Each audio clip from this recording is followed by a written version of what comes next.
Boa noite a todos. Sejam todos muito bem-vindos para essa live do Jornal Brasileiro de Auditoria em Saúde, o JBAS. O tema hoje é um tema, eu diria, hard, e um tema que me chamou a atenção, porque não é comum a gente falar de dermatologia. E é engraçado, né? Porque quando veio o tema, falou assim, mas dermatologia, porque nós vamos falar de psoríase. Mas psoríase, o auditor tem que se preocupar com psoríase? Foi a primeira pergunta que eu fiz. Mas aí eu fui instruída com o material, comecei a ler, comecei a estudar, e compreendi a necessidade de nós, auditores e gestores, entendermos por que a psoríase pustulosa generalizada precisa ser entendida. E aí nós estamos aqui para falar sobre isso. Então, o tema de hoje é um tema incomum, ele não está no nosso dia a dia, ele não bate na nossa porta todos os dias, muito pelo contrário, eu não posso falar que é uma doença rara, mas eu posso dizer que ele não aparece no dia a dia da auditoria médica e da regulação. Mas é extremamente importante que a gente conheça e é extremamente importante que a gente saiba o que fazer com os pacientes e que entenda a jornada dos pacientes. Então, nós vamos estar falando hoje de psoríase pustulosa generalizada, o que o auditor e o gestor precisam saber. Para isso, nós convidamos o Dr. Wagner Galvão, dermatologista. Ele milita aqui em São Paulo, vai nos trazer dados da doença, vai nos contar a jornada do paciente, vai contar uns causos também, né? Nós vamos contar causos, porque eu acho que isso que é o mais divertido também, a gente saber de alguns casos. Está presente também o doutor João Paulo dos Reis Netos, presidente da CAPCESP aqui em São Paulo, mas... São Paulo não, né? Falar São Paulo, Rio de Janeiro. Mas, mais do que isso, ele vai trazer dados da utilização de imunobiológicos que tem a ver com a psoríase pustulosa, que ela vai precisar da utilização de imunobiológicos numa indicação muito precisa para esse tipo de patologia nos pacientes que necessitam, ok? É uma live que tem o apoio da Boehringer, e eu espero que seja muito proveitosa para todos. Inicialmente, o Dr. João Paulo vai fazer uma apresentação, e em seguida o Dr. Wagner faz a apresentação dele, ele pode se auto-apresentar também com o mini currículo dele, e depois eu volto em tela com vocês, eu espero as perguntas no chat, quem tiver dúvidas vai ao chat e faz as perguntas, e nós vamos ter a discussão de caso e as perguntas que aparecerem, ok? Então vamos lá, doutor João. Bem, boa noite a todos, obrigado, Goldete, obrigado ao Wagner aí pela participação. Eu nem trouxe nenhum slide, Goldete, queria só fazer uma breve introdução ao tema, não especificamente da doença da psoríase ou da psoríase pustulosa, que é o tema principal, mas do tratamento em si, né, da abordagem terapêutica que iniciou há alguns anos, eu anotei aqui para não me esquecer dos números, da RN 262, em 2011, quando os primeiros imunobiológicos passaram a ter cobertura obrigatória no rol. Isso para artrite reumatoide, e depois foram introduzidos outros medicamentos, também venosos, com a RN 262. Posteriormente, aí já foi em 2013, no rol seguinte, porque era naquela época que eram de 2 em 2 anos, com a RN 338, passaram a ter cobertura porque viram que não tinha nenhum sentido a cobertura ser obrigatória só para medicamentos venosos. Viram também que o imunobiológico aplicado na forma subcutânea também passaram a ser incorporados. Mas o grande avanço que a gente teve aí, tem a ver com o tema da nossa aula, foi exatamente com a RN 465, agora em 2021, onde realmente o leque foi aberto e praticamente todos os imunobiológicos passaram a ter cobertura, inclusive com novas indicações. E aí entraram algumas doenças que antes não tinham cobertura, como, por exemplo, a psoríase. A psoríase, vamos chamar assim, geral, né? E por conta disso, a nossa operadora, eu administro há alguns anos uma operadora de autogestão com atuação nacional, nós fizemos um estudo exatamente para tentar verificar o quanto impactou a entrada dessas novas indicações, das novas apresentações de imunobiológicos na saúde suplementar. Então, analisamos, esse é um trabalho meu e da doutora Juliana Busch, que trabalha comigo. A gente analisou 3 anos consecutivos, de setembro de 2019 até agosto de 2022, que pega esse período da incorporação de novos tratamentos, e acompanhamos a taxa de utilização de imunobiológicos, os custos per capita com esse tratamento, todos os imunobiológicos, o custo por paciente tratado, como evoluíram essas despesas e qual a proporção de despesas com imunobiológico em relação às despesas gerais. Muito parecido com quando a gente analisa os oncológicos que foram incorporados ao longo dessa última década, vamos dizer assim. Então, o que a gente observou nesse estudo, tendo uma operadora de autogestão com base de dados de mundo real, foi um aumento de 34% da proporção de despesa de imunobiológico em relação às despesas gerais do plano, mostrando a importância que esse tratamento tem, por ser um tratamento considerado de alto custo, alta complexidade. A gente precisa ter o foco para esse tipo de tratamento, para consultar, ouvir os especialistas, como o Wagner, de que pacientes a gente está falando, né? Quais são os pacientes que, ao longo da sua jornada, ou da sua linha de cuidado, vão precisar dos imunobiológicos. Todos vão precisar, que tiver essa forma grave de doença, ou só aqueles que têm alguns subgrupos que podem se beneficiar. Verificamos nesse estudo que o custo por paciente tratado aumentou 37%. Então, aumentou o custo por paciente, com essas novas indicações e novos tratamentos, e aumentou, como eu disse, a proporção do imunobiológico em despesa geral, ou seja, a inflação, vamos chamar assim, do uso de imunobiológicos foi 34% maior do que a inflação médica geral. O que é bom, isso significa que mais pessoas passaram a ter acesso a esses tratamentos. Agora, a gente precisa de auditoria, de gestão, de regulação, como a Goldete falou, ter os olhos atentos. Se a gente for considerar aqui a proporção de doenças que utilizam imunobiológicos, em primeiro lugar, logicamente, que é a artrite reumatoide, que já está há mais tempo com cobertura obrigatória. No nosso caso, da nossa operadora, foi espondilite anquilosante, a gente tem uma população um pouco mais velha, mas a psoríase já aparece com uma importância dentro aí da pizza, né, da distribuição de despesas com imunobiológicos. Em quarto lugar, quer dizer, ainda tem o terceiro lugar, vem a artrite psoriásica, porque também já tem cobertura há mais tempo. E as tecnologias que foram mais prescritas também, a gente vê que tem uma concentração grande que tem cobertura há mais tempo, e aí talvez pelos pacientes que já estão em uso dessa droga, mas com o surgimento de novas terapias, existe uma distribuição até bem razoável aqui entre 3, 6, 7 imunobiológicos, mostrando que o mercado tem espaço para novas drogas. Esse trabalho ele foi apresentado não só no Brasil, mas também no exterior, na ISPO, sob formato de pôster, mas aqui no Brasil ele ficou em segundo lugar no Prêmio Unidas, que durante o Congresso da Unidas, elegem-se os melhores trabalhos, ele ficou em segundo lugar, só perdendo para um tratamento oncológico. Então, com isso, foi só uma introdução para mostrar que, como a Goldete muito bem ressaltou, embora não esteja aqui com os nossos olhos voltados para a PPG, né, que a gente vai ouvir falar um pouco mais agora com o Wagner, detalhadamente, mas é importante a gente ter isso em mente para, no caso, fazer a gestão adequada, a alocação adequada de recursos desses imunobiológicos, independente da indicação que ele tenha. Então, obrigado, Wagner, mais uma vez eu te passo a palavra. Então, tá bom. João, que delícia, eu estava anotando aqui, já pedi no chat privado, assim, nossa, adorei, quero saber um pouquinho mais desse trabalho.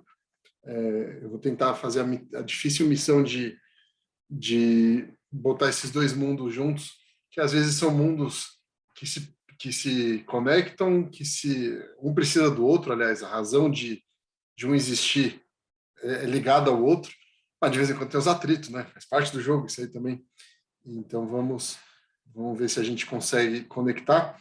E eu adorei a exposição de vocês dois, né? E a Godete pediu para eu apresentar o meu currículo. Eu sou dermatologista, formação pela USP, trabalho minha prática militante, entre aspas, aqui em São Paulo. Hoje eu sou coordenador científico da imunobiologia pela Sociedade Brasileira em São Paulo. Fico muito na prática no Sírio-Libanês, no Oswaldo Cruz, consultório privado, me dedico a essas doenças imunomediadas, mas talvez, além disso, sou assistente da Faculdade de Medicina da ABC em Dradenite, mas uma das grandes coisas do currículo, eu espero que eu possa me apresentar como amigo da Godete, a quem adoro e tenho a maior referência. Então, vamos brincar um pouquinho aqui. Share screen. Então, eu convido vocês a entrar um pouquinho nesse meu mundo. Godete, só dá um joinha aí, tá pegando minha tela, né? Então, tá bom, perfeito. Obrigado, gente. Então, vamos passar aqui para o ponteirinho.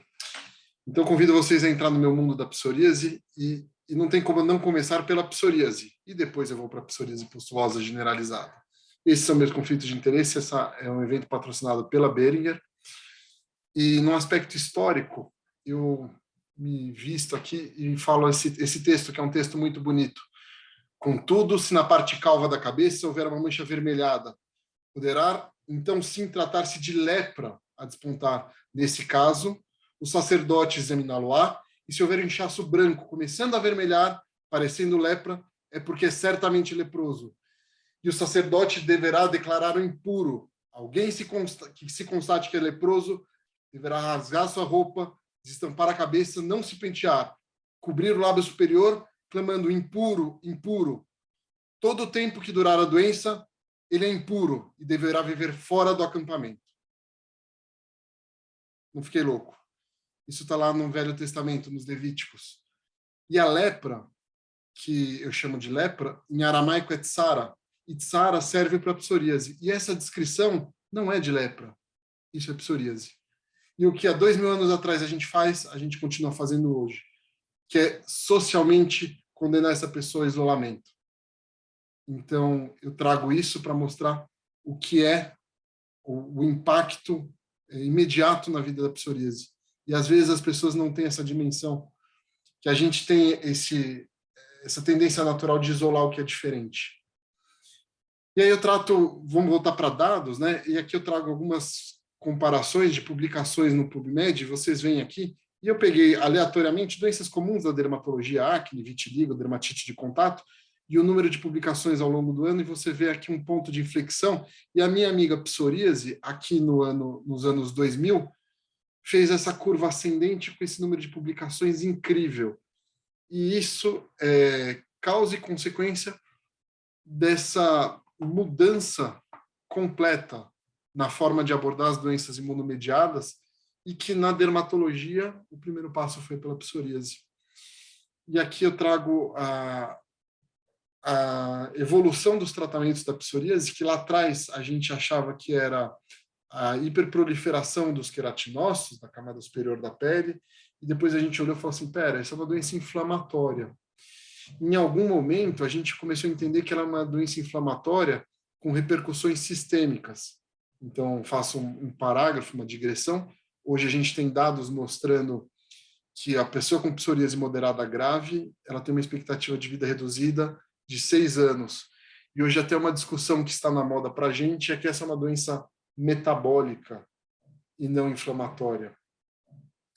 Mas a gente começou a ter esses tratamentos imunomediados aqui no começo dos anos 2000, e que mudou completamente a forma da gente ver e a forma da gente tratar. E talvez seja difícil a gente passar o grau dessa diferença para o auditor. Vocês estão acostumados a discutir oncologia, a boca do jacaré, essas diferenças de 7 meses para 10 meses, de SLP e tal. Para a gente, quando o tratar e não tratar, e o que a gente consegue com isso, é muito diferente. E talvez os números, às vezes, não dão essa diferença para vocês. Porque a gente fala na métrica de 75, 90 e 100, e isso não é real. É muito mais do que isso. É porque as medicações falham. E não é só simplesmente aumentar de 75 para 90. É pegar o cara que não consegue 50% de melhora e dar para ele uma vida completamente diferente.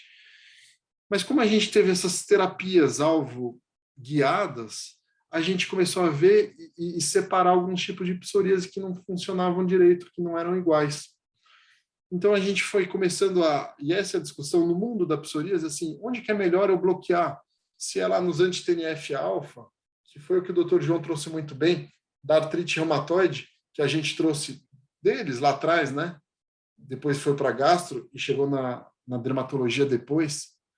Mas eu vou trazer um conceito um pouquinho diferente, que depois desses anti-TNF-alfa, todas as outras linhas, elas tiveram sua aplicação primeiro pela dermatologia e depois as aprovações para artrite psoriásica, como o Dr. João trouxe, ou para gastro, que foram os anti-L17 e depois os anti-L23 ou 12-23. Todos esses entraram primeiro pela dermatologia. E a gente foi ganhando um potencial de tratamento melhor, com mais segurança. E o patamar é outro nível. E aqui está uma tabela periódica de alvos possíveis para esses tratamentos guiados. Quando talvez o impacto de eu mostrar isso para vocês seja o impacto quando vocês mostram as contas e as planilhas que a gente não entende. E lá, desde 2003, a gente tem a perspectiva do tratamento de psoríase com esses imunobiológicos. E quando a gente conversa com vocês, daí vocês perguntam para a gente assim, mas qual que é a linha, qual que é o algoritmo? E essa é a última versão do consenso de 2020, e a gente nunca se atreveu a colocar em linha. E isso tem algumas razões, porque a gente não tem, como tem na onco, por exemplo, os marcadores preditores, a gente ainda não tem isso. Hoje, se a gente for falar em linha, a gente vai falar assim, olha, esse aqui é um pouco mais eficaz, esse é um pouco mais seguro.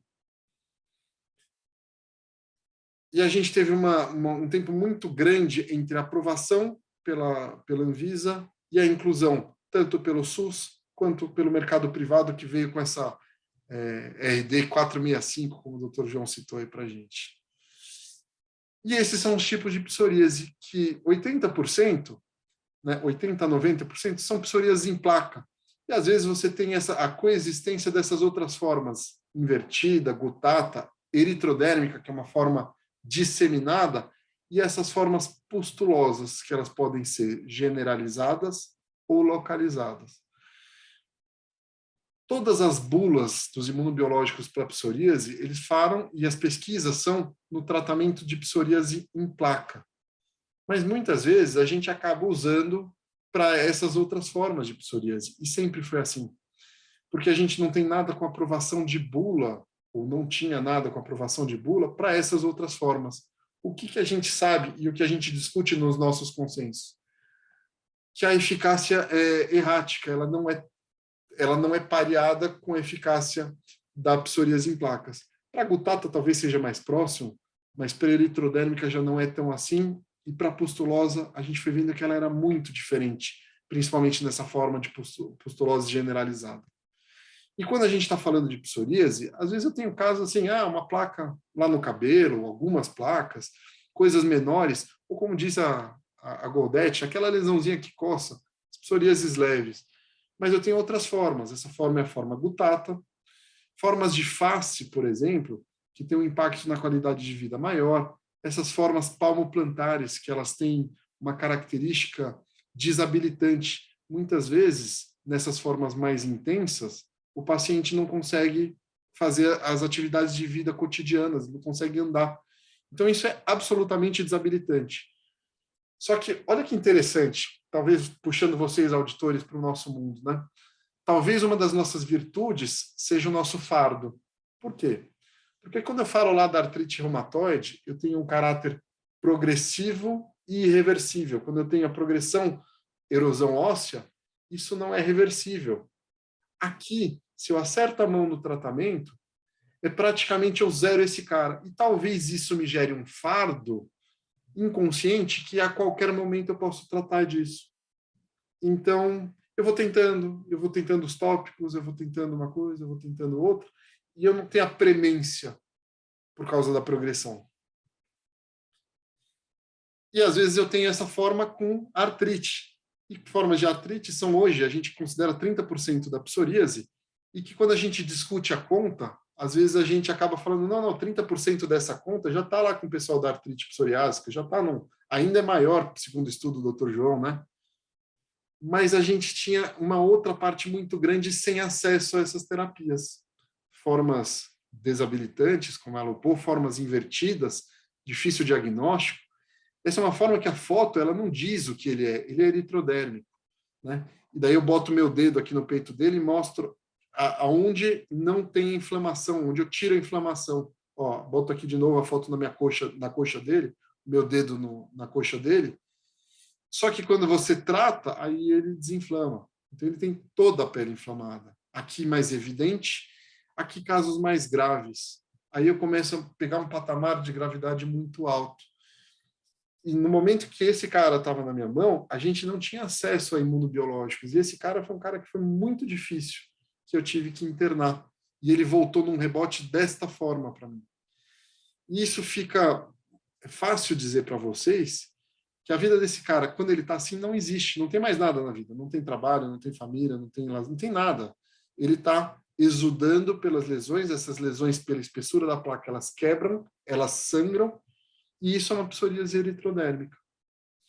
E existe essa outra forma, que é uma forma que faz essas bolinhas de pus, que ela tem uma característica que lá atrás a gente olhava muito junto da psoríase, e que ela vem num surto, numa crise, fazendo essas bolinhas de pus, essas pústulas, que elas são assépticas.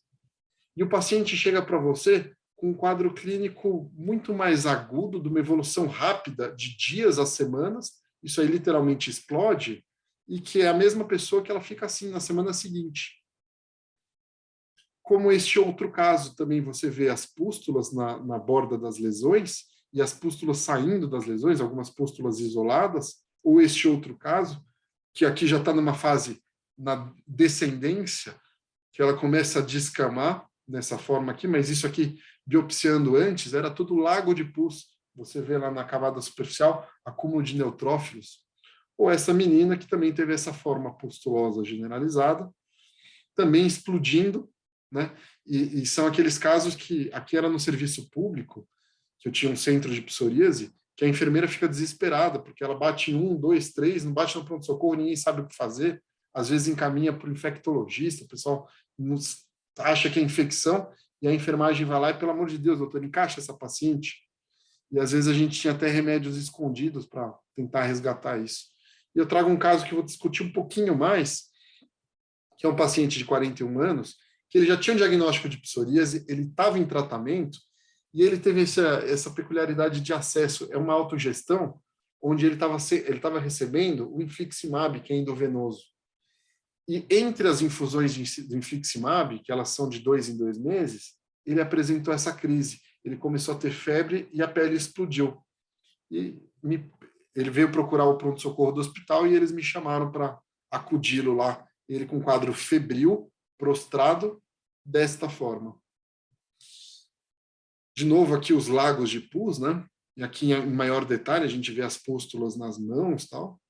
E são quadros muito difíceis, porque quando chega um paciente desse altamente inflamado, com febre, queda do estado geral, esse cara fazendo bacteremia, a gente começa a olhar e falar assim, da onde que veio isso? Será que foi uma infecção que desengatilhou esta forma da psoríase? Porque é um dos gatilhos. Ele tinha tido um quadro respiratório na semana anterior e passou no pronto-socorro. Será que inadvertidamente deram uma dose de corticoide?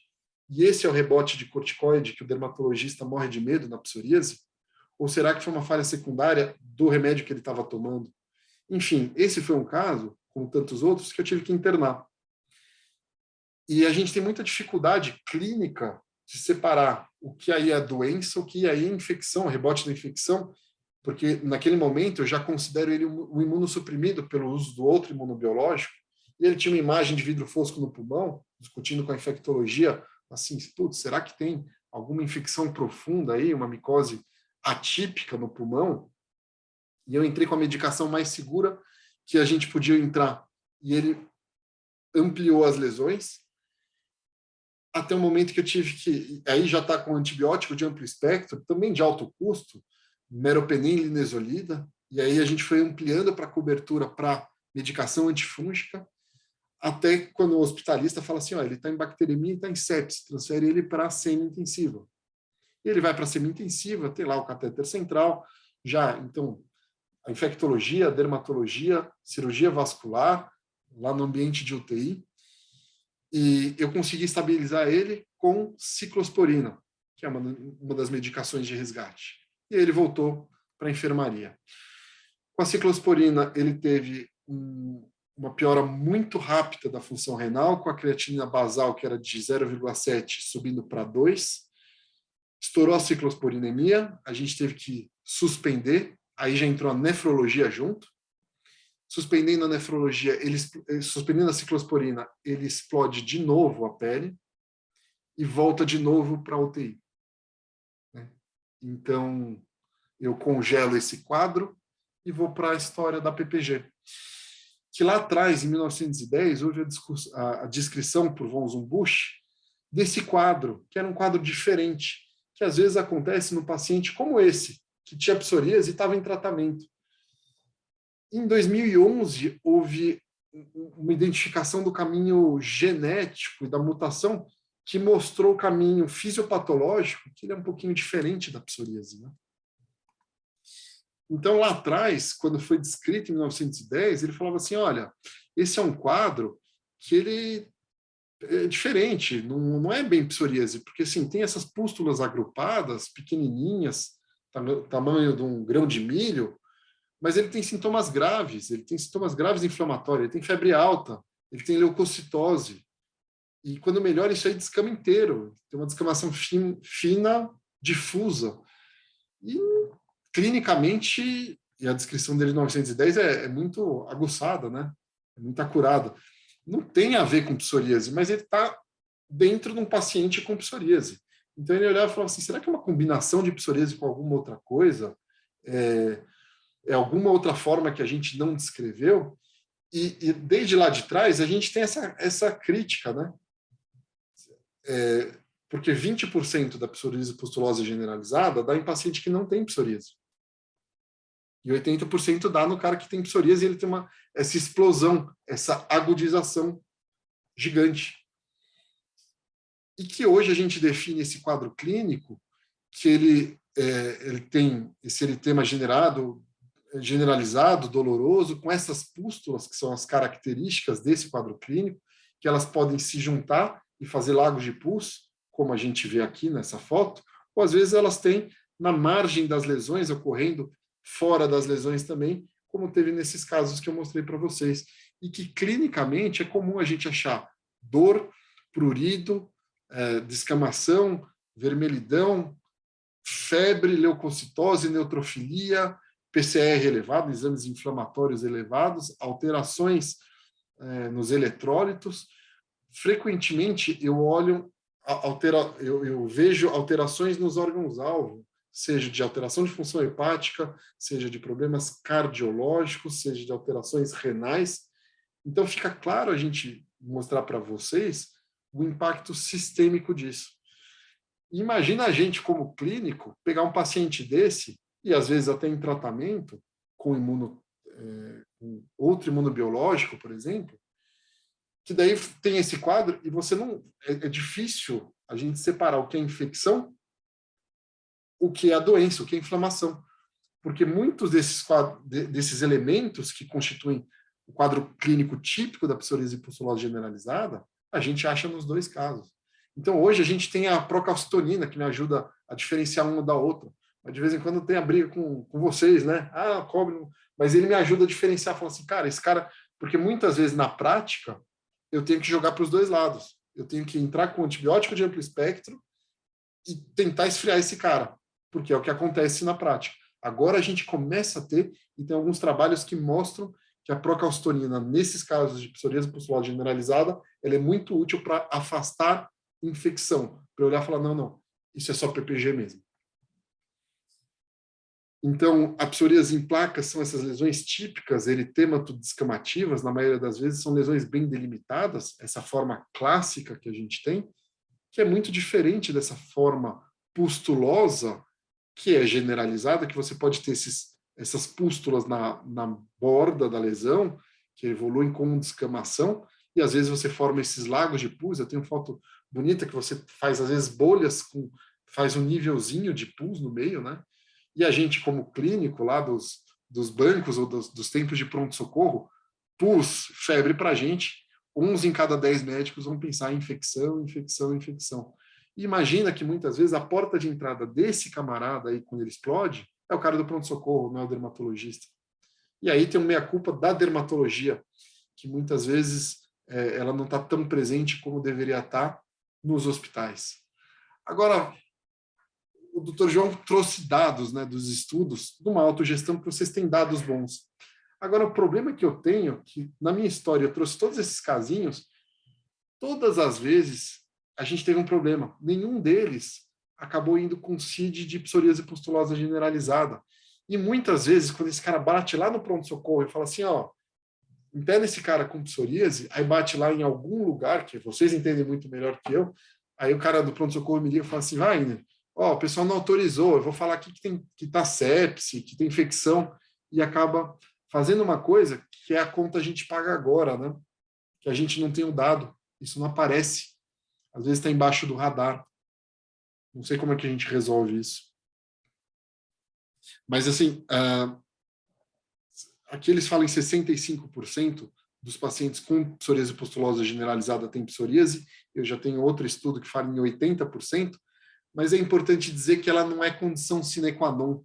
Existem casos de psoríase pustulosa generalizada sem psoríase em placa. Então, ele pode ser uma explosão, uma agudização, uma forma distinta de um paciente com psoríase em placa, ou ela pode existir per si, um paciente isolado. Então, a gente fala dessas duas formas distintas. E mesmo a classificação e a caracterização desse caso, a gente precisa da recorrência ou da persistência dessas lesões. Então, mais de um episódio ou um episódio com mais de 3 meses de persistência. Então, ele pode ter artrite, como todos os outros, né? Isso não é o que qualifica, mas é muito importante para a gente, clinicamente, a gente achar essas pústulas, não na forma acral, que existe uma forma de psoríase pustulosa localizada palmo-plantar, que a gente já entendeu que ela também fisiopatologicamente é um pouquinho diferente, responde diferente, não é disso que eu estou falando. Eu estou falando ela correndo numa área muito maior, pegando o que a gente chama de pele glabra, a pele do corpo, né? E que muitas vezes ela vem junto com esses outros sintomas, com esse combo inflamatório, com febre, queda do estado geral, alteração de pressão, às vezes sepse, aumento dos exames inflamatórios, com alteração de eletrólitos. Então, é essa bomba. Isso é comum? Não, isso é bem incomum. No estudo, no levantamento do DataSUS, eles identificaram 1.458 pacientes, né? E a estimativa são 9 pacientes a cada 1 milhão de habitantes. Vou trazer uma perspectiva prática, né? Eu não tenho estudo epidemiológico meu, mas eu tenho aqui nos meus registros, entre os ambulatórios, os 2 ambulatórios que eu vejo psoríase, o consultório e esse ambulatório que eu montei para a Prefeitura de São Paulo, eu tenho no meu registro mais ou menos 2.000 casos de psoríase que eu atendi, com viés de receber os casos de moderados a grave, os casos que acabam sendo referenciados para a gente. E eu conto nos dedos das mãos os casos de psoríase pustulosa generalizada em 10 anos. É uma coisa que eu vejo 1, 2 vezes por ano dentro de um corte de gente que faz muita psoríase. E às vezes a gente até é chamado para apagar algum incêndio em algum hospital que eu não atendo. Então, outro dia eu fui ver um desse no Samaritano Cardíaco, porque eles tá lá, não tem dermatologista, aí eles acham meu nome, caçam meu nome lá e chamam a gente para apagar o incêndio. Ou aqui no 9 de julho, que também não é exatamente minha casa, mas me chamam para apagar algum incêndio desse. as taxas de mortalidade, e aí percebe que eu começo a botar uma coisa que não é conceitualmente comum dentro da dermatologia, e quando a gente fala em psoríase, não tem esse conceito de mortalidade, né? A despeito que eu tenho uma redução da expectativa de vida, principalmente por doença cardiovascular, sendo a psoríase em placas um fator de risco, aqui eu estou falando de mortalidade na crise, mortalidade específica, diretamente relacionado à doença. E é uma coisa, esse paciente, para a gente, é um paciente muito complicado, como esses casinhos que eu mostrei aqui para vocês. Então, a gente tem 210 milhões de habitantes. Em DataSUS, a gente tem 1.500 pacientes aí registrados. E na prática é isso, a gente vê pouco, tá? Mas quando a gente vê, são aqueles pacientes que a gente não esquece. Então, quando eu fui pegar as fotos, eu lembro desses pacientes, porque são pacientes que a jornada, para usar o termo que o Gaudet usou, ela foi muito difícil, porque no mercado privado, muitas vezes eu tenho que internar, e no mercado público, às vezes eu tenho que rezar um pouquinho, porque às vezes a gente não tem acesso à internação, e é um paciente que eu fico vendo todas as vezes, eu peço para algum colega ver, quase que diariamente, porque é um paciente que às vezes complica e dá ruim. Então, eu tenho algumas proposições de diagnóstico, eu ainda não tenho uma classificação internacional universalmente aceita. Existe uma teoria que psoríase pustulosa generalizada ela tem uma prevalência maior nos japoneses, então eles têm bastante coisa publicada, então esses são os critérios da Associação Japonesa, que eles exigem sintomas sistêmicos, como febre e fadiga, e eles têm até a exigência da parte histopatológica. Imagine isso no contexto do Brasil, que às vezes a gente demora 1 mês para ter a resposta do laboratório. Então, olha o perigo disso, né? E aqui a turma do consenso europeu de psoríase, de experts em psoríase, e que eles colocam os sintomas sistêmicos como possíveis, mas não condição necessária. Pode ou não ter psoríase vulgar, mas eles colocam muito com essa parte da recorrência ou da persistência das lesões. Então, esse é a definição que a gente gosta mais desse pessoal europeu, porque a parte histopatológica ela pode ser um complicante muito grande, até muitas vezes ela não é típica, e às vezes você não consegue biopsiar naquele momento da lesão, e como são lesões hiperagudas, às vezes se você biopsiar no momento seguinte, aqui o que era neutrófilo vai secar, vai ficar um maçaroque que vai descamar. Então, às vezes, a gente perde o momento né? Mas você tem os critérios histopatológicos, você tem a histologia típica, que me ajuda a separar os diagnósticos diferenciais. Ela, tipicamente, tem alguns gatilhos que precipitam essa crise. Então, esse é eu brinco que quando a gente dá aula para os internos, para os alunos de medicina, não para os residentes, a gente fala assim, na dermatologia, que os clínicos, eles não gostam da dermatologia, o aluno de medicina em geral, muitas vezes ele não gosta, fala assim, você precisa aprender 2 coisas, melanoma mata e não dói, e não pode dar corticoide sistêmico para psoríase sem pensar. E o problema não é o corticoide sistêmico, é a suspensão do corticoide sistêmico, que às vezes ele estoura como essa bomba que a gente viu por aí.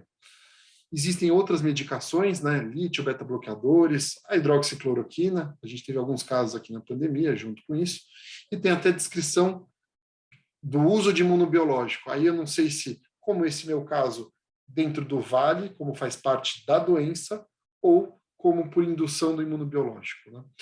Existem alguns fatores ambientais, infecções são tipicamente também descritas, então, puxando vocês para o meu mundo, algumas coisas que modificam a resposta imunológica e talvez faz ligar um curto-circuito para mudar a chave imunológica, como as infecções, eles são possíveis, ou como, por exemplo, a gestação. Existe um quadro típico da psoríase pustulosa generalizada na gestante, que tem até um nome diferente, chama impetigo herpetiforme, mas é psoríase pustulosa generalizada na gestante, que, por ser gestante, ela tem uma alteração gigante na parte imunológica, para receber o neném que é diferente dela, né? São muito bem descritas essas mutações no receptor da interleucina 36, e é um receptor comum a vários tipos de interleucina 36, mas ela não é necessária. E algumas alterações dos inflamossomas, principalmente do CARD14, que é uma via inflamatória intrínseca da imunidade inata. Exames laboratoriais, a gente faz todo esse screening. Talvez o ponto desse slide é o seguinte: quando tem esses casos são muito difíceis para a gente clinicamente. Ele é um Deus nos acuda, porque esse paciente é um paciente instável, que pode ter repercussões sistêmicas, e ele pode morrer, e a gente tem essa coisa, puxa, quando o sujeito entra infartado e evolui a óbito, entre aspas, infartou e morreu, puxa, o sujeito que tem um problema de pele e evolui a óbito, a gente fica com aquilo há alguns anos, porque é quase que antinatural isso. É muito pesado para a gente. E, infelizmente, eu tenho alguns casos que aconteceram comigo, e você lembre-se, é muito difícil explicar para quem não é do ramo que isso acontece. Muitas vezes, resolvida a crise, 1/3 dos pacientes, eles evoluem com persistência de lesões. Então, ele tem sintomas residuais, ele tem lesões e tem esses casos arrastados que são muito difíceis de tratar.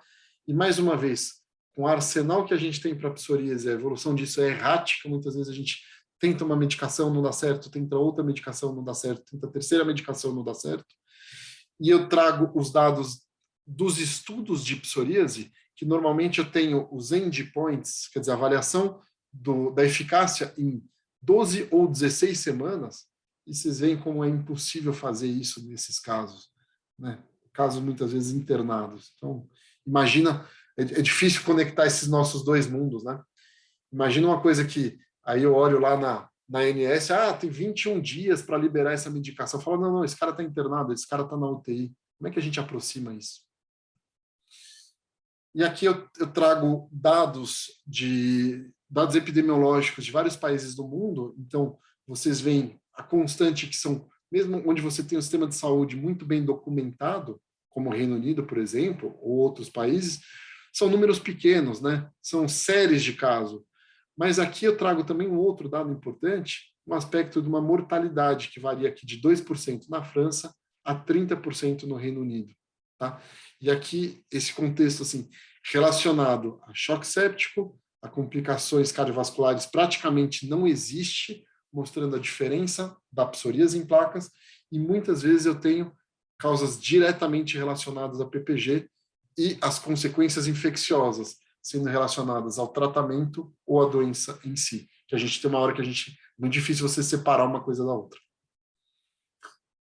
E hoje, como é que a gente aborda isso? Bom, é um consenso para os especialistas de psoríase que as linhas de tratamento para psoríase elas são muito complicadas para transpor para a crise de PPG. Então, a citretina é uma medicação que de vez em quando a gente ainda usa. Aqui no Brasil a gente tem um problema adicional que a gente não consegue ela, em hipótese nenhuma, no mercado privado para compra, porque toda a produção que vem para o Brasil é vendida para o Ministério da Saúde. Então, toda a liberação eu preciso da farmácia de alto custo. Em alguns estados do Brasil isso leva, às vezes, até 3 meses. Então, imagina o desespero nesses casos. A ciclosporina acaba sendo uma das medicações que a gente ainda acaba usando, mas também é uma medicação que tem lá seus problemas. O metotrexate, ele é muito lento, é uma medicação que a gente tende a não usar, né? Isso é um conceito talvez mais antigo. Ou os outros imunobiológicos, que no Japão eles têm uma experiência maior do que a nossa, mas com resultados anedóticos e um comportamento errático. Então, o nível de evidência de todas as medicações que a gente tem é baixo. Aqui eu estou com as medicações orais. Aqui eu trago as medicações imunobiológicas. Então, você vê o grau de evidência e recomendação é C ou D. Então, eu não tenho bula de nenhum desses imunobiológicos que a gente tinha aprovado até então para a psoríase pustulosa generalizada. E a razão é os eventos fisiopatológicos, eles são distintos da psoríase em placas. Aqui, um trabalho mostrando que mais de 70% dos dermatologistas, eles consideram que os tratamentos clássicos para psoríase, eles são inaceitavelmente lentos para a psoríase pustulosa generalizada, e aqui o tempo que ele leva, o tempo médio que ele leva para resolver os sintomas, então a gente está falando aqui de 1 a 3 meses para resolver os sintomas, né? Que é muito lerdo, num quadro hiperagudo como esse, e muitas vezes deixando doença residual, aqui nesse trabalho mostrando 80% dos pacientes com doença residual. E 1/3 dos pacientes apresentando sintomas sistêmicos persistentes durante o tratamento. Entendendo que havia um mecanismo fisiopatológico distinto, eles produziram um imunobiológico específico para o receptor-chave da interleucina 36. Então, a interleucina 36, para quem gosta da imunologia, ela é da família da interleucina 1, interleucina 1-beta, 1-6. A interleucina 6 e interleucina 36 são da mesma família. E a gente tem essa parte do receptor comum a essa família e que ela pega, eu consigo bloqueando o receptor do IL-36RA, bloquear a interleucina 36 alfa, beta e gama. A alfa é a mais expressa, mais ativa. E aqui eu trago algumas séries de casos que foram os estudos pivotais. E por que eu falo série de casos? Porque essa é uma doença rara. Tanto que eles toparam fazer a randomização de 2:1, e aqui a gente está falando de um número de casos pequeno. Então, como que foi feito o desenho desse primeiro estudo? Era uma dose, single dose, de espesolimab, que é esta medicação que é o inibidor do receptor do IL-36, versus o placebo. Após uma semana, né, e isso é lógico, é cego, após uma semana, havia a possibilidade de um resgate com espesolimab aberto, tanto para o paciente que havia tomado espesolimab e ainda não havia respondido, ou para o paciente que eventualmente tomou o placebo.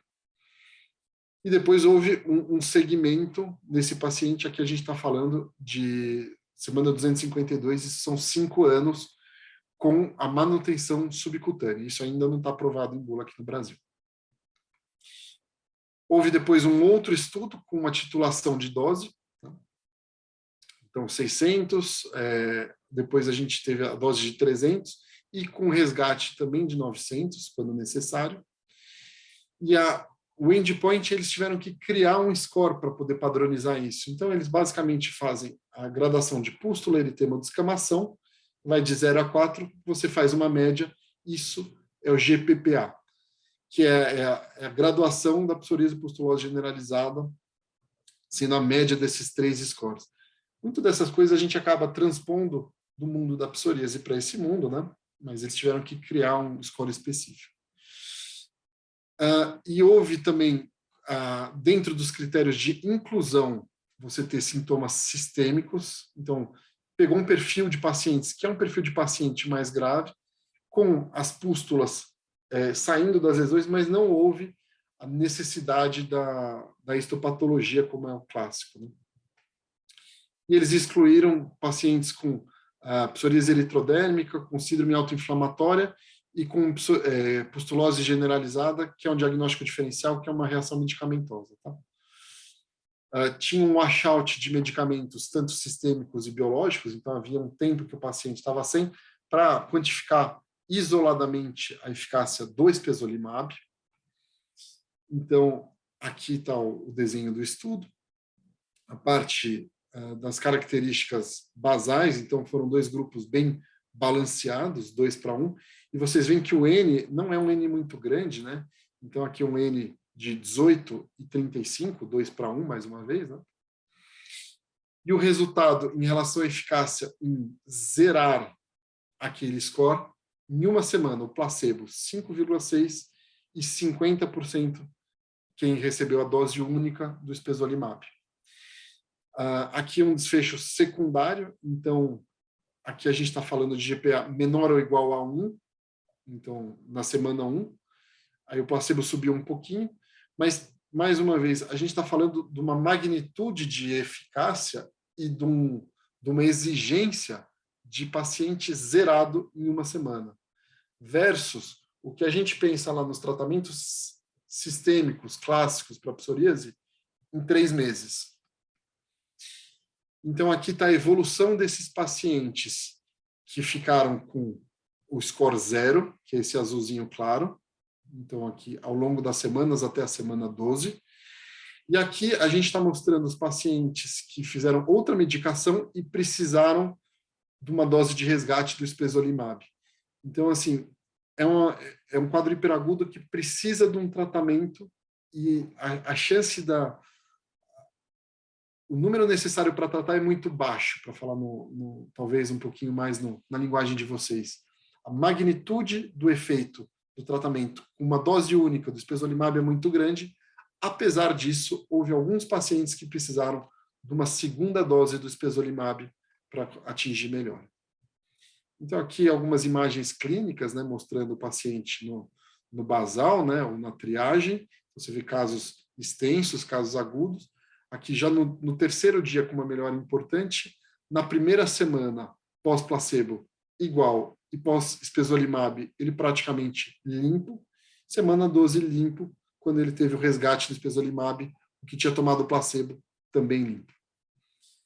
Aqui, a evolução laboratorial, então ele tem decréscimo dos neutrófilos, então aquela leucocitose que a gente vê também normaliza, um decréscimo de PCR também. Tem outros dados que eu fui tirando, né? A ideia aqui não é discutir em profundidade os estudos pivotais, é mais apresentar a lógica da doença para vocês, e dentro de um perfil de segurança aceitável, sabendo que é uma doença grave, né? Então, os eventos adversos mais comuns, a febre e a tontura, sendo que a febre ela faz muito parte também do quadro clínico da psoríase pustulosa generalizada. E eu resgato aqui a discussão anterior. Então, esse caso que eu tive muito grave, esse caso foi internado e foi a óbito. Esse outro caso, ele também foi internado, ela teve que ser internada no serviço público e foi um Deus nos acuda, mas depois ela ficou bem e teve que ficar em tratamento combinado ciclosporina mais imunobiológico para a gente conseguir tirar ela da crise. Esse caso ficou internado por 15 dias no serviço privado, também com imunobiológico. Esse caso eu fui chamado também para apagar incêndio, também internado, e eu fui chamado com 10 dias de internação. E ela ficou mais uns 10 dias internada comigo. Então, conta aí uns 20 dias de internação. Esse caso não foi internado, a gente conseguiu manejar ambulatorialmente, mas também deu muito trabalho. Era aquela época que eu tinha remédio escondido aqui na gaveta para conseguir manejar. E esse caso foi um dos casos mais difíceis. Esse caso teve 2 períodos que totalizaram mais ou menos 20 dias de UTI. Foi mais de um mês de internação no serviço privado e com liberação de imunobiológico. Então, eu trago isso para vocês que pagam a conta, que o auditor desses casos deve ter ficado bastante apreensivo, porque são casos que tiveram um uso de recurso muito grande. Mas em todos esses, eu estava falando no momento que a gente não tinha opção. E agora a gente tem o espesolimab aprovado aqui no Brasil com a indicação de tratar a psoríase pustulosa generalizada.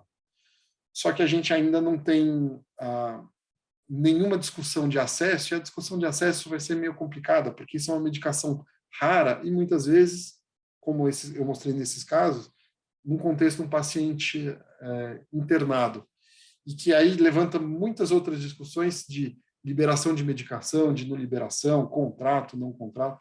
E esse cara, eu também só consegui melhorar ele com o uso de imunobiológico. Esse paciente eu sigo há mais ou menos 10 anos. Então, fica com mensagens finais, que ela nasceu da psoríase, mas ela é uma entidade distinta de uma doença neutrofílica rara e grave, que pode não estar associada à psoríase, e que ela é diferente da psoríase, tanto no quadro clínico, de aspectos genéticos, e na fisiopatologia, principal via a interleucina 36. Ela tem um impacto muito grande na qualidade de vida, com desfechos de complicações muito graves. Os medicamentos desenvolvidos para a psoríase não têm aprovação de bula e a eficácia deles é errática, e a gente tem esses casos anedóticos, mas muitas vezes com com evolução arrastada e muito complicada. E o espesolimab hoje ele tem aprovação de bula especificamente para o tratamento de psoríase pustulosa generalizada, bloqueando o receptor da interleucina 36, e ele mostrou nos estudos dele uma eficácia muito grande, muitas vezes a gente falando em resolução, em uma semana, com uma dose de espesolimab, eventualmente precisando de uma segunda dose. Então, eu gostaria de agradecer e voltar a palavra para minha amiga Goldete. Nossa, que aula, hein? Meu Deus do céu! Eu já tinha visto sua aula, mas a gente sempre vai aprendendo mais um pouquinho. Wagner, sabe o que me chama a atenção? Me chama a atenção assim, a gente fala psoríase, hoje eu até estava comentando com um colega, hoje eu vou moderar uma live de psoríase. O colega não é nem auditor, ele é fisiatra. Ele olhou para mim e ainda falou assim, psoríase? E é bem isso, né? E eu acho que o auditor também fica com essa imagem. Psoríase. Ele vai internar por psoríase. E, assim, eu acho que a única coisa que eu gostaria de falar, que eu acho que a gente tem que prestar muita atenção, o auditor reclama muito que não tem dado, que a gente não tem número, que a gente não consegue enxergar. Ou as patologias, né? Teve aquela grande discussão que a gente tinha muito mais artrite psoriática do que psoríase mesmo, lembra? Né? Já foi uma grande discussão. Mas também, pensa, hoje, se vier uma internação, como você mesmo falou, de um paciente grave, com psoríase pustulosa generalizada, o auditor vai falar não. A regulação médica é muito capaz de falar, não está autorizado. Agora, se vier como sepsis, vai autorizar. E aí, aí vem aquilo que você falou. Como é que depois eu vou saber o dado? Aí eu vou ter que ter outras formas de capturar esse dado. Aí nós podemos até entrar numa discussão de como capturar o dado fidedigno, que aí é uma discussão muito mais relacionada à gestão em saúde, mas a gente tem que começar, eu acho que o auditor tem que começar a ter o ouvido aberto para patologias que não são comuns, que podem aparecer e que, em mãos habilidosas, necessitam de um tratamento diferenciado. Doutor João, o senhor quer fazer alguma pergunta? Que, enquanto isso, eu vou ver se tem alguma pergunta no nosso chat também. Sim, até eu anotei umas coisas aqui para perguntar para o Wagner, ele terminou respondendo agora no final, mas assim, se hoje, Wagner, a gente tivesse, assim, para leigo, né, auditores leigos, não especialistas, normalmente quando tem imunobiológico envolvido, os auditores passam pela mão de um especialista, ou somente aqueles casos que fogem um pouco da diretriz de utilização para aquelas indicações que estão cobertas hoje. Se a gente tivesse que dizer das necessidades não atendidas da PPG especificamente, você destacou, acho que o ponto da questão da recidiva, né, que parece que outros imunobiológicos não protegem tanto, da velocidade de atuação. Então, o que a gente poderia argumentar? É só a questão do receptor, que por atuar no receptor que parece ser mais específico, o espesolimab ele teria mais vantagens em relação a outros imunobiológicos? Esse é um ponto. Se for, existe algum estudo comparando dois imunobiológicos, por exemplo, espesolimab com outros, porque ali foi contra placebo, foi o pivotal, mas como é muito recente, eu imagino que não tenha nenhum head-to-head, porque isso pode aparecer numa eventual análise de incorporação. Obrigado pela pergunta, então vou ressaltar mais ainda. Lá atrás, a gente considerava a psoríase pustulosa generalizada uma forma rara da psoríase, que a gente falava 2% da psoríase, 1% da psoríase é psoríase pustulosa generalizada. Hoje, a gente entende como uma outra doença. Não tem como fazer um head-to-head, porque nenhum outro imunobiológico tem nenhum dado de psoríase pustulosa generalizada. A gente acaba usando anedoctalmente, como a gente usa corticoide, como a gente usa ciclosporina, como a gente é meio assim, desespero de causa. Então, assim, não existe um comparador ativo simplesmente porque não existe nenhum estudo para nada além disso. Então, quando a gente vai olhar na bula dos outros imunobiológicos, nenhuma delas tem nenhum dado de psoríase pustulosa generalizada. Então, seria não tem experimental, né? indicação.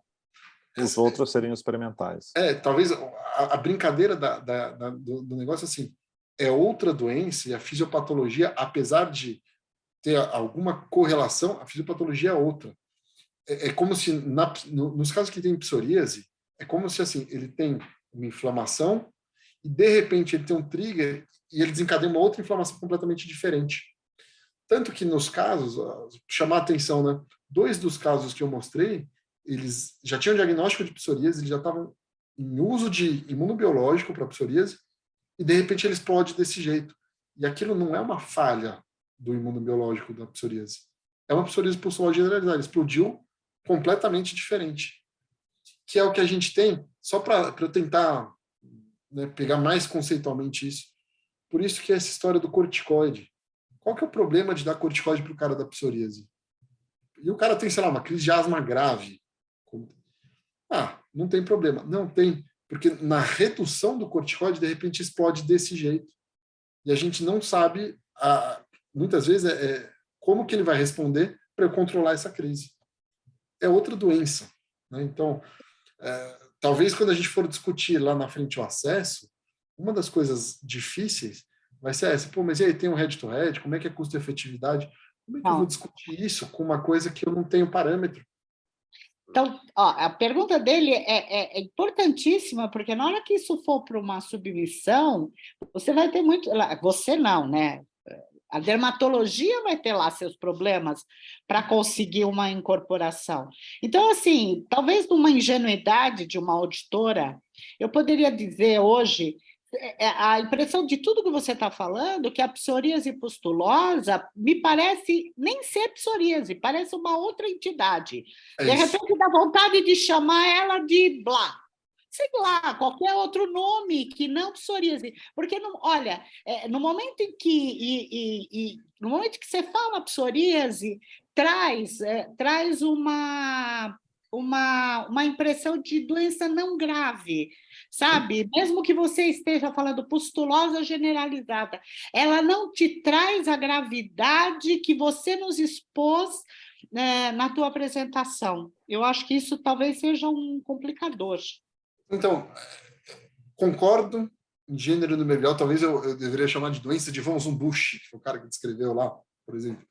Mas uma das coisas que já aconteceu, eles já tiveram essa dificuldade para aprovação na Anvisa. Porque foi a mesma coisa. Então, assim, já houve... E isso aí, assim, é uma medicação que hoje ela tem aprovação em muitos países do mundo, né? Então, o primeiro mundo tem aprovação, em alguns lugares você já tem essa discussão de acesso muito mais madura. Eu não sei exatamente se o NICE já incorporou, se não incorporou.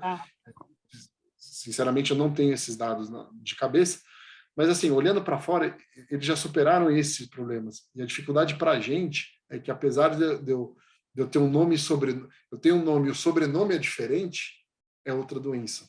Então, quando eu falo, né, por isso que eu tive a vontade de construir isso na aula, construir isso para mostrar para vocês.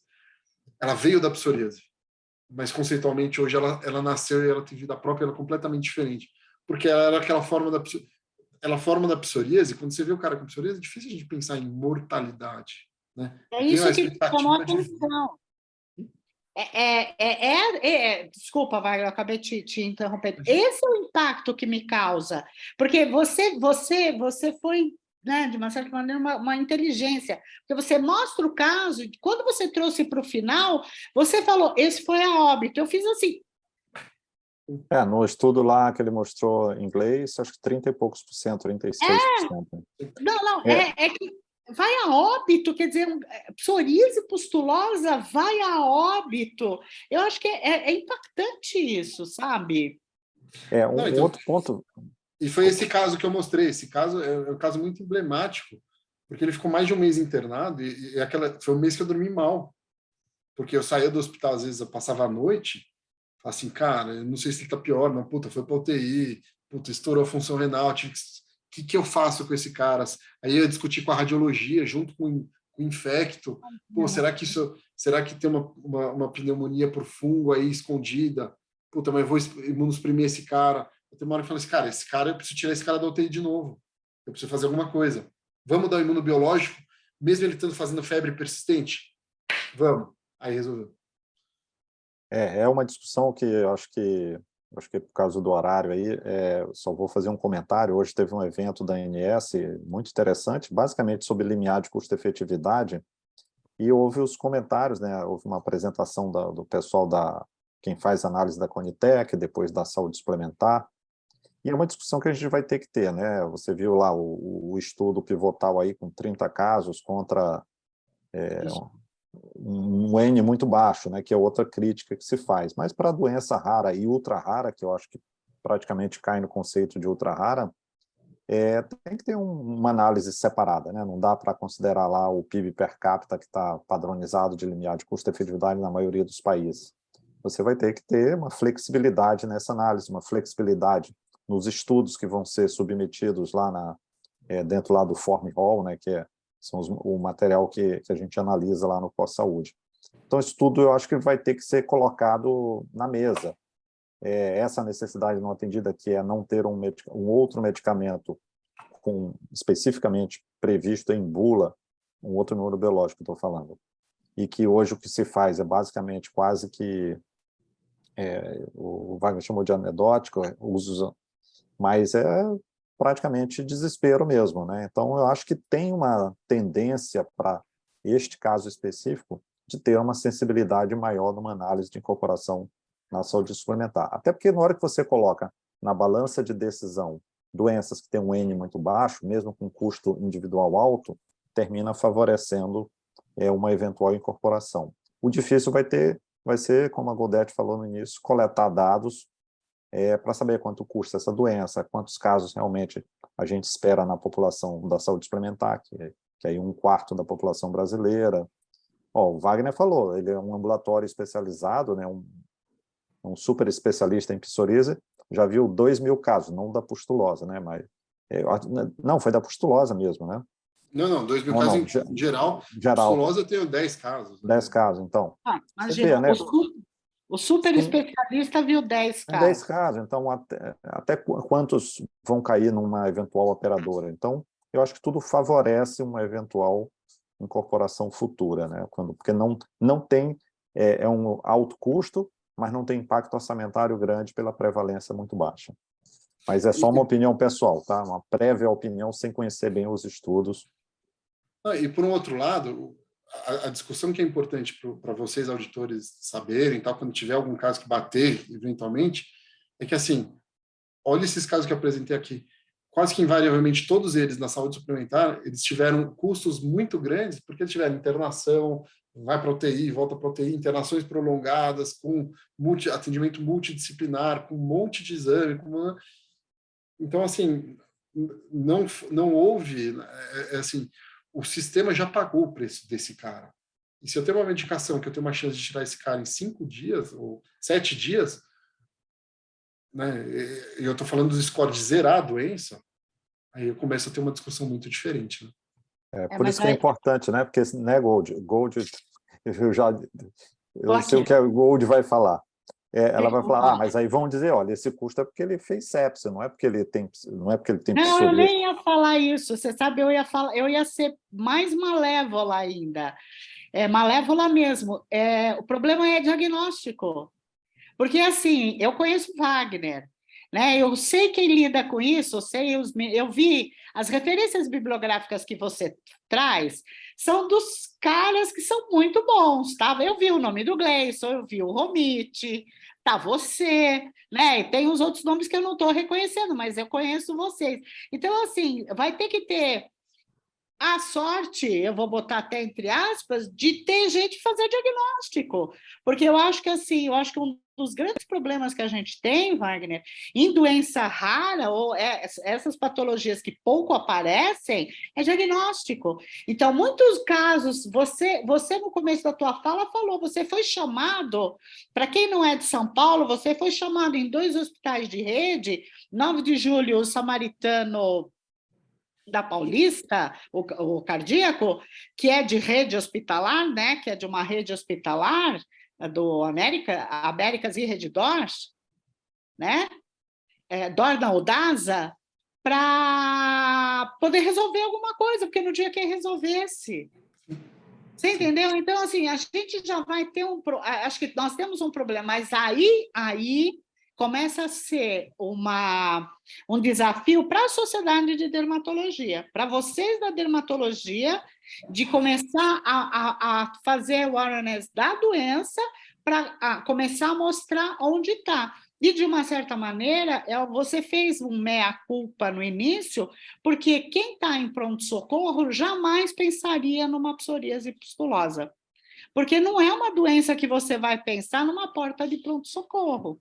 Jamais. Né? Ainda mais agora, com todo respeito aos jovens recém-formados, um CRM 250 mil aqui em São Paulo, ou 300 mil aqui em São Paulo, ele não vai pensar numa psoríase numa porta de pronto-socorro, o Wagner, jamais em tempo algum. Ele vai pensar numa sepse, ou ele vai pensar, sei lá o que, um impetigo infectado, talvez. Olha a minha bobagem falando, mas provavelmente nisso. Exato. E o João falou exatamente, uma parte que dificulta da discussão é quando o editor fala, esse custo é sepse. Não é. Esse custo, no final das contas, todo o custo desse que eu falei, nenhum deles teve sepse. No final das contas, era só a inflamação da doença. Mas até, olha que interessante, eu estou falando aí, esse caso especial que eu mostrei, eu vou chutar que era 2014, talvez. Acho que era 2014. Conceitualmente, a gente mudou, a gente entendeu diferente. Porque a gente, ali conceitualmente, ele ainda estava junto da psoríase. Agora a gente fez ele sair fora. E a gente agora entendeu melhor, cara, não, isso é só inflamação, esquece. Hoje eu dosaria uma procalcitonina nele e provavelmente não daria antibiótico. Aí o auditor, você já está falando a palavra do auditor.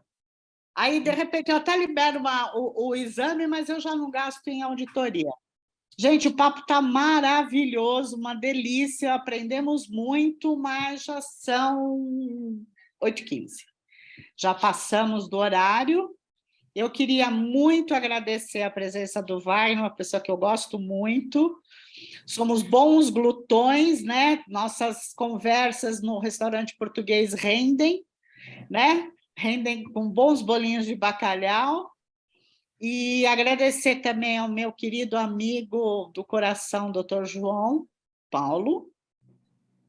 E agradecer também o apoio da Boehringer Ingelheim nessa live, ok? Então, assim, muito obrigada pela presença de todos vocês, espero vocês numa próxima oportunidade.